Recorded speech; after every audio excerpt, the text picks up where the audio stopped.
ನಮಸ್ಕಾರ. ಏನು ಮಧ್ಯಪ್ರಾಚ್ಯ ಯುದ್ಧ ನಡೀತು. ಈ ಯುದ್ಧದಲ್ಲಿ ಇರಾನ್, ಇರಾಕ್ ಮತ್ತು ಅಮೆರಿಕ ತನ್ನ ಪ್ರತಿಷ್ಠೆಗೋಸ್ಕರ ಇಡೀ ಯುದ್ಧವನ್ನ ದೊಡ್ಡ ಮಟ್ಟಕ್ಕೇನೆ ಮಾಡಿದರು. ಆದರೆ ಇವತ್ತು ಇಡೀ ವಿಶ್ವವೇ ಈ ಒಂದು ಯುದ್ಧದಿಂದ ತಲ್ಲಣಗೊಳ್ಳುವಂತಹ ಒಂದು ವ್ಯವಸ್ಥೆಯನ್ನ ರೂಪುಗೊಳಿಸಿದ್ದಾರೆ. ತಮ್ಮೆಲ್ಲರಿಗೂ ಕೂಡ ಗೊತ್ತಿರುವ ಹಾಗೆ ವಿಶ್ವದ ಹಲವಾರು ದೇಶಗಳಲ್ಲಿ ಡೀಸೆಲ್ ಬೆಲೆ ಮತ್ತು ಪೆಟ್ರೋಲ್ ಮತ್ತು ತೈಲ ಉತ್ಪನ್ನ ಬೆಲೆಗಳು ಗಗನಕ್ಕೇರಿರ್ತಕ್ಕಂಥದ್ದನ್ನು ತಾವು ಕಂಡಿರ್ತಾರೆ. ಭಾರತದಲ್ಲಿ ಪಂಚರಾಜ್ಯ ಚುನಾವಣೆ ಇರುವಂತಹ ಸಂದರ್ಭದಲ್ಲಿ ಭಾರತದ ಪ್ರಧಾನಮಂತ್ರಿಗಳು ಕೂಡ ದೊಡ್ಡ ಮಟ್ಟಕ್ಕೆ ಭಾಷಣವನ್ನು ಮಾಡ್ತಾರೆ. ಈ ದೇಶದಲ್ಲಿ ಯಾವುದೇ ರೀತಿಯಾದ ಬೆಲೆ ಏರಿಕೆಯನ್ನು ನಾವು ಸದ್ಯಕ್ಕೆ ಮಾಡೋದಿಲ್ಲ ಅಂತ ಹೇಳಿ ಭಾಷಣವನ್ನು ಮಾಡ್ತಾರೆ. ಪಂಚರಾಜ್ಯ ಚುನಾವಣೆ ಮುಗಿದ ನಂತರದಲ್ಲಿ ಒಂದು ಎಲೆಕ್ಷನ್ನ ಘೋಷಣೆಯೂ ಕೂಡ ಆಗುತ್ತೆ. ಘೋಷಣೆ ಆದ ಮಾರನೇ ದಿನದಿಂದಲೇ ಈ ದೇಶದಲ್ಲಿ ತೈಲ ಬೆಲೆಗಳು ಗಗನಕ್ಕೆ ಏರುತ್ತಾ ಹೊರಡುತ್ತವೆ. ಒಂದು ರೀತಿ ನಾ ಕೊಟ್ಟಂಗೆ ಮಾಡ್ದೆ ನೀ ಇಸ್ಕೊಂಡಂಗೆ ಮಾಡು ಅನ್ನೋ ಒಂದು ಗಾದೆ ಮಾತಿನ ಹಾಗೆ 10 ರೂಪಾಯಿ ಕಡಿತವನ್ನು ಕೂಡ ಮಾಡಿ ಏನೋ ಈ ದೇಶಕ್ಕೆ ಹಂಬಿನಿಂದಲೂ ಕೂಡ ಹೇಳಿಕೆಗಳನ್ನ ದಾಖಲಿಸತಕ್ಕಂಥದ್ದನ್ನು ತಾವುಗಳು ಗಮನಿಸಿರ್ತೀರ.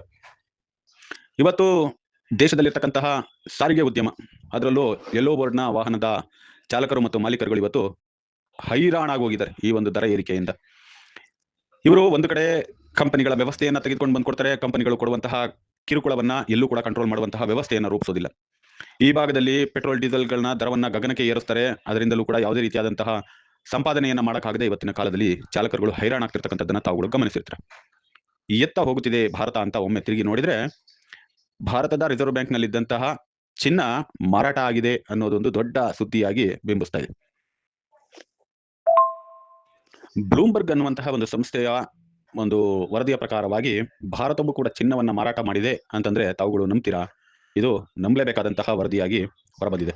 ಏಕೆಂದ್ರೆ ಭಾರತದ ರಿಸರ್ವ್ ಬ್ಯಾಂಕ್ ಆಫ್ ಇಂಡಿಯಾನೇ ಇತ್ತೀಚಿನ ದಿನಮಾನಗಳಾದ ಡೇಟಾಬೇಸ್ ಅನ್ನೇ ಮೇಂಟೈನ್ ಮಾಡದೇ ಇರೋದು ಹಲವಾರು ಒಂದು ಸಂಶಯಗಳಿಗೆ ಎಡೆ ಮಾಡಿಕೊಟ್ಟಿದೆ. ಬಿಜೆಪಿ ಈ ಹಿಂದಿನಿಂದಲೂ ಕೂಡ ಏನು ದೇಶವನ್ನು ಅಭಿವೃದ್ಧಿ ಮಾಡ್ಕೊಳ್ತಾ ಬಂತು ಅನ್ನೋದಕ್ಕಿಂತಲೂ ನರೇಂದ್ರ ಮೋದಿ ಅವರ ಮಾತಿನ ಮೇಲೆ ಇಡೀ ದೇಶ ನಿಂತಿತ್ತು.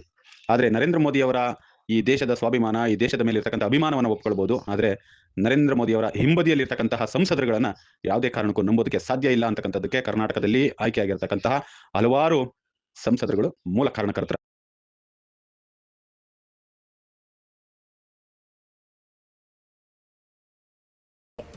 पेट्रोल, डीजल, गैस और फर्टिलाइजर के दाम बहुत अधिक बढ़ चुके हैं, आसमान को भी पार कर गए हैं। क्योंकि दुनिया में पेट्रोल डीजल इतना ज्यादा महंगा हो गया है, पहले से कई गुना ज्यादा कीमतें बढ़ गई है। तो हम सबका दायित्व है कि पेट्रोल डीजल की खरीद पर जो विदेशी मुद्रा खर्च होती है, पेट्रोल डीजल बचाकर हमें वो मुद्रा भी बचानी है। ಇನ್ನೊಂದು ದೊಡ್ಡ ಆರೋಪವೇನೆಂದರೆ ಕೇಂದ್ರ ಸರ್ಕಾರದ ನರೇಂದ್ರ ಮೋದಿ ನೇತೃತ್ವದ ಆಡಳಿತದಲ್ಲಿ ಅದಾನಿ ಮತ್ತು ಅಂಬಾನಿ ಅವರಿಗೆ ಇರುವಂತಹ ದೇಶದ ಎಲ್ಲ ವ್ಯವಸ್ಥೆಗಳನ್ನ ಖಾಸಗೀಕರಣ ಮಾಡ್ಕೊಡ್ತಾ ಇರತಕ್ಕಂಥದ್ದು ಕೂಡ ದೊಡ್ಡ ಮಟ್ಟದ ಆರೋಪವಿದೆ. ದೇಶದಲ್ಲಿ ಸಿಎನ್ಜಿಯನ್ನ ದೇಶದಲ್ಲಿ ಉತ್ಪಾದನೆಯನ್ನ ಮಾಡಿದರೂ ಕೂಡ ಇವತ್ತು ಸಿಎನ್ಜಿ ದರ ಏರಿಕೆ ಆಗ್ತಿರೋದನ್ನ ನೋಡಿದ್ರೆ ಕೇವಲ ತನ್ನ ಸಂಸ್ಥೆಯನ್ನ ಲಾಭಾಂಶಕ್ಕೆ ತೆಗೆದುಕೊಂಡು ಹೋಗಬೇಕು ಅನ್ನುವಂತಹ ಒಂದು ಉದ್ದೇಶದಿಂದಲೇ ಕಾಂಪಿಟೇಷನ್ ಕೊಟ್ಟು ಇವತ್ತು ಸಿಎನ್ಜಿ ದರ 97 ರೂಪಾಯಿ ಮಾಡಿದ್ಯಾ ಅಂತಕ್ಕಂಥದ್ದಕ್ಕೆ ಕೇಂದ್ರ ಸರ್ಕಾರವೇ ಉತ್ತರವನ್ನು ಕೊಡಬೇಕಾಗುತ್ತೆ. ದೇಶದಲ್ಲಿ ಉತ್ಪಾದನೆಯಾದ ಒಂದು ವಸ್ತುವು ಕೂಡ ಈ ಮಟ್ಟಕ್ಕೆ ದರವನ್ನು ಏರಿಕೆ ಮಾಡ್ತಿರ್ತಕ್ಕಂಥದ್ದು ಅದನ್ನೇ ನಂಬಿರ್ತಕ್ಕಂತಹ ಮಧ್ಯಮ ವರ್ಗದ ಮತ್ತು ಆಟೋ ಚಾಲಕರು ಮತ್ತು ಕ್ಯಾಬ್ ಚಾಲಕರುಗಳಿಗೆ ದೊಡ್ಡ ಮಾರಕವಾಗಿ ಪರಿಗಣನೆ ಆಗ್ತಾ ಇದೆ.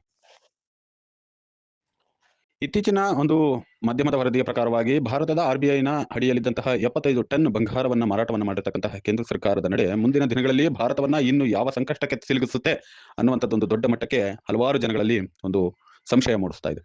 ಜೊತೆಗೆ ಲಾಕ್ಡೌನ್ ನಂತಹ ವ್ಯವಸ್ಥೆಯನ್ನ ತೆಗೆದುಕೊಂಡು ಬಂದು ಇಲ್ಲ ವರ್ಕ್ ಫ್ರಮ್ ಹೋಮ್ ನಂತಹ ವ್ಯವಸ್ಥೆಯನ್ನ ತೆಗೆದುಕೊಂಡು ಮಕ್ಕಳ ವಿದ್ಯಾಭ್ಯಾಸಕ್ಕೆ ಆನ್ಲೈನ್ ನಂತಹ ವ್ಯವಸ್ಥೆಗಳನ್ನ ತೆಗೆದುಕೊಂಡು ಬಂದು ಇಟ್ಟರೆ ಮುಂದೆ ಭಾರತದ ಗತಿ ಏನು ಮತ್ತು ಉದ್ಯಮಗಳ ಗತಿ ಏನು ಮತ್ತು ದುಡಿದು ತಿನ್ನುವಂತಹ ಮಧ್ಯಮ ವರ್ಗದರ ಪಾಡೇನು ಅಂತ ಒಮ್ಮೆ ಯೋಚನೆಯನ್ನ ಮಾಡಿದ್ರೆ ಭಾರತ ಮತ್ತೆ ಬಡತನಕ್ಕೆ ಇಳಿಯುತ್ತಾ ಅನ್ನುವಂತಹ ಪ್ರಶ್ನೆಯನ್ನ ಕಾಡಲಾರಂಭಿಸುತ್ತೆ. ಈ ಪ್ರಶ್ನೆಗೆ ತಮ್ಮ ಬಳಿಯೇ ಉತ್ತರ ಇದ್ರೆ ಕಮೆಂಟ್